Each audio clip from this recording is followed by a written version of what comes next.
All right, so let's shift gears and talk about politics now. Today being the Wednesday, the 23rd of February.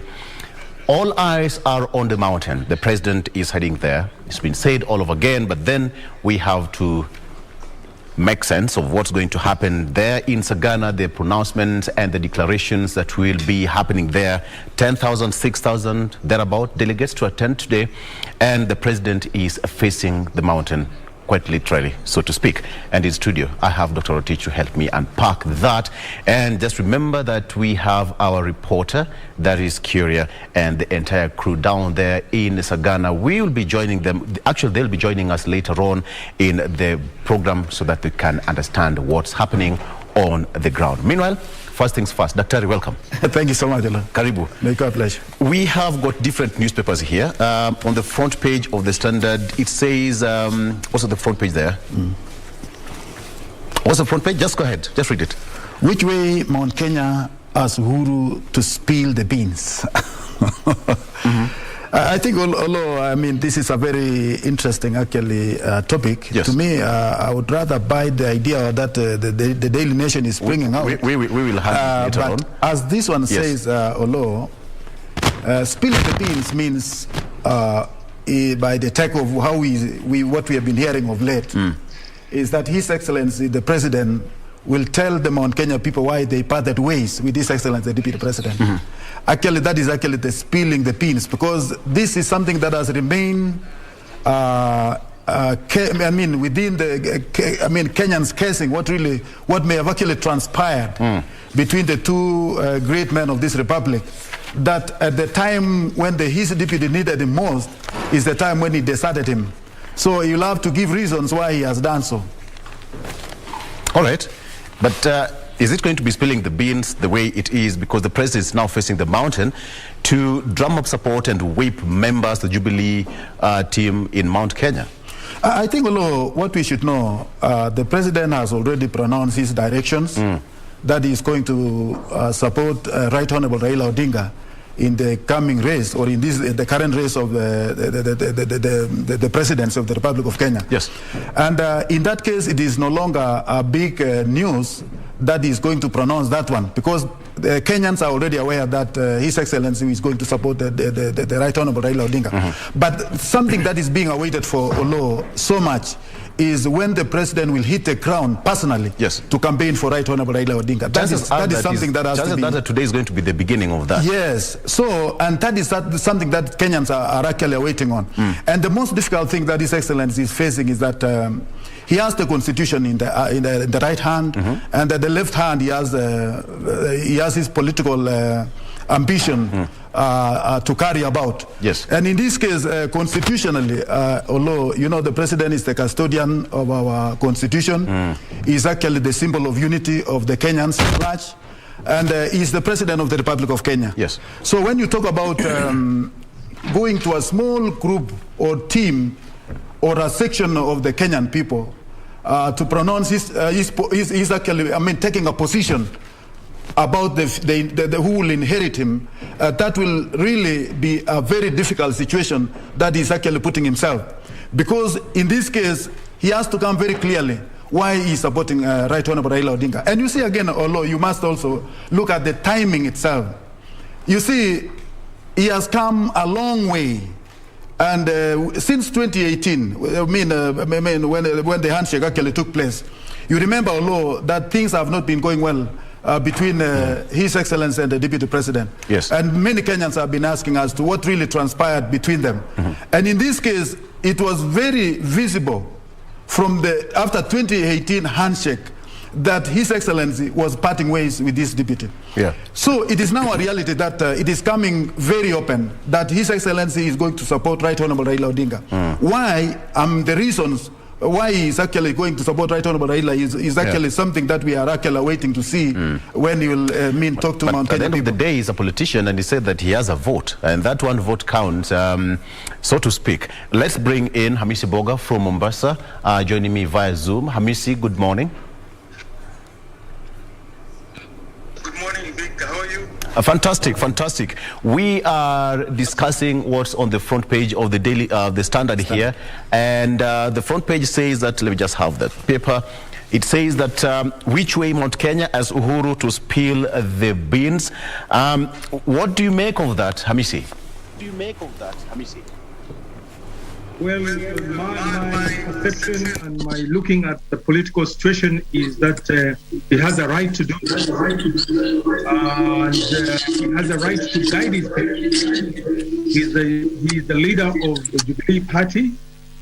The members of the Jubilee Party have been calling him for a number of times now to show us the direction, give us the direction. Before he becomes the president, he's a local person in that state, and the people like to hear what he says. You can see the relationship from 2015 with the Honorable Raila Amolo. This meaning of the handshake, people have not understood. We don't know what the handshake is, to make peace. What we hear is making peace, making sure that we have no problem during the next election, which is now, this year, and also to ensure that people come together. So to do that, you need to start from some place. So to me, I see he's mobilizing his people from there. And as a president, wherever you speak, it doesn't have to be in State House or in Uhuru Garden. As long as you are speaking, you are talking to your people, but also you are talking to the nation and beyond. So whatever he comes out with will give some direction to not only his people, but even to some people in the country. If that's the direction the president has taken, then, and you think that it is a peaceful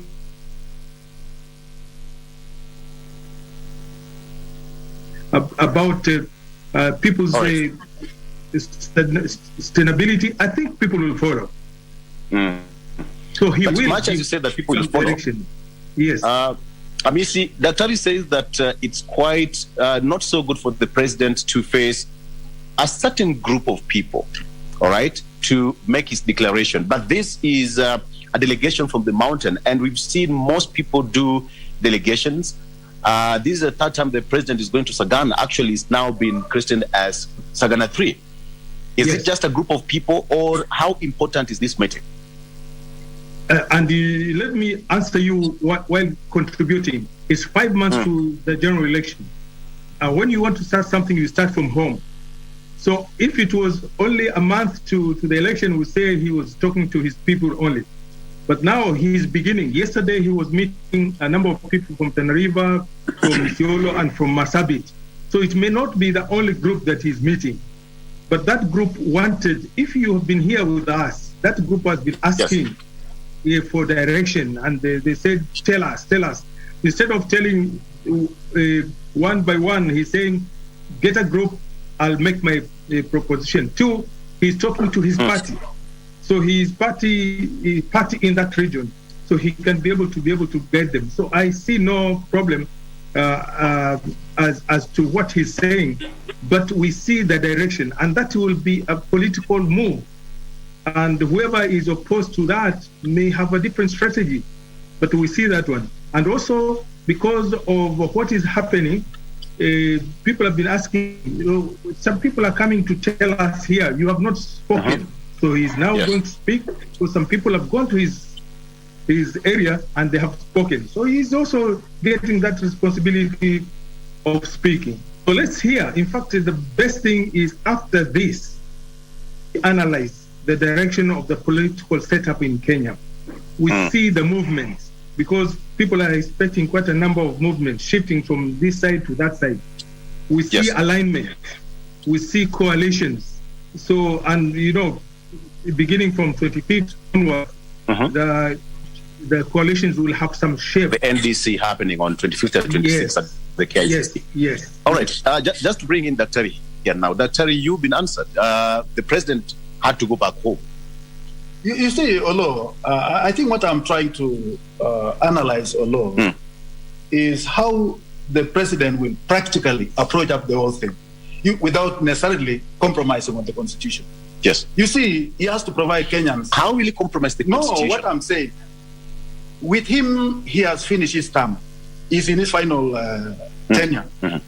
The only thing that he can do is to suggest. But when it comes to the real campaign, in my own view, Oloo, you cannot go to a campaign trail without necessarily compromising on the mandate that you have as a unifying factor. That is my concern, Oloo. Because when he will entangle himself with muddy politics, people will call all sorts of names.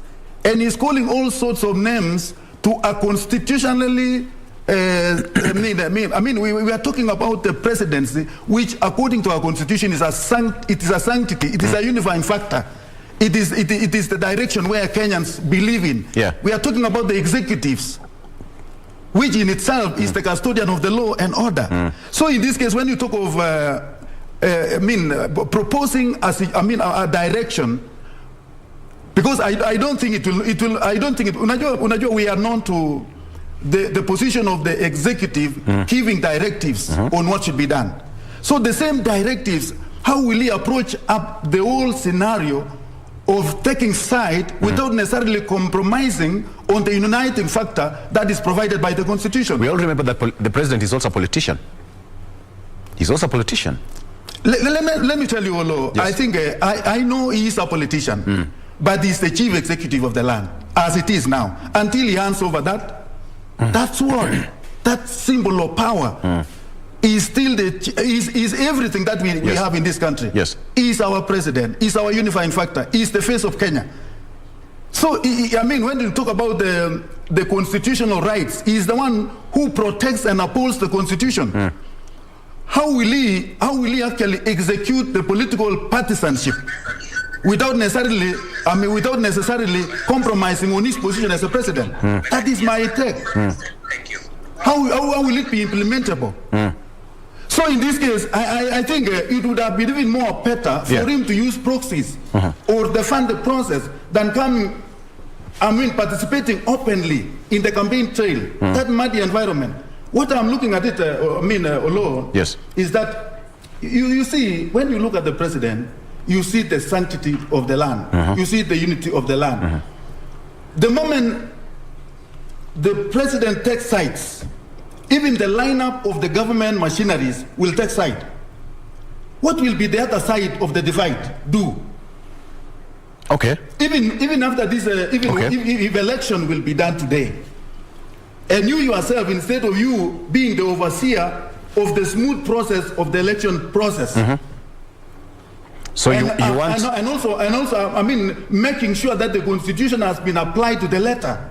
Now, in this case, Oloo, I'm trying to imagine how he will go or involve or participate personally in the campaign trail without necessarily compromising his position as the head of state and as the unifying factor. We've seen this in internationally. President Obama campaigned for Hillary Clinton. He went ahead to campaign for the president right now, and there is nothing wrong with that. In the American democracy, Oloo, I think the understanding of the American people, this is an open society that they understand the limits and the limits of the presidency. In this case, you are talking of an African society whereby they respect the law to the letter and they see the law in the personality who leads. So when you look at the president, you see the law of the land. You see that somebody who has every right to give direction, which of course must be followed, but which must be bound by the constitution. Are you getting what I'm saying? Sure. So in this case, I'm trying to imagine, Oloo, how it will be. Maybe in a month's time, you hear the president is in some place in Kenya, campaigning for Raila, Right Honorable Raila Odinga. Now, the people on the ground will be talking their minds. They will be hurling all sorts of words against the head of state who is mandated to give direction as far as the law and order is concerned. Well, how will it be? And even again, look at this scenario, Oloo. A situation whereby the president is leading his executive because he's the chief executive of the land. All the ranks and files that are mandated to execute a non-partisan campaign, manage the campaign process, are the same people who are giving the direction of where the people should vote. All right. How will you compromise the two? Okay. Allow me to take a direction before we compromise the show, and then Hamisi Mboga will be back with you shortly. For now, let's just pay some bills, and we've just started Sagana 3 loading. We'll be right back.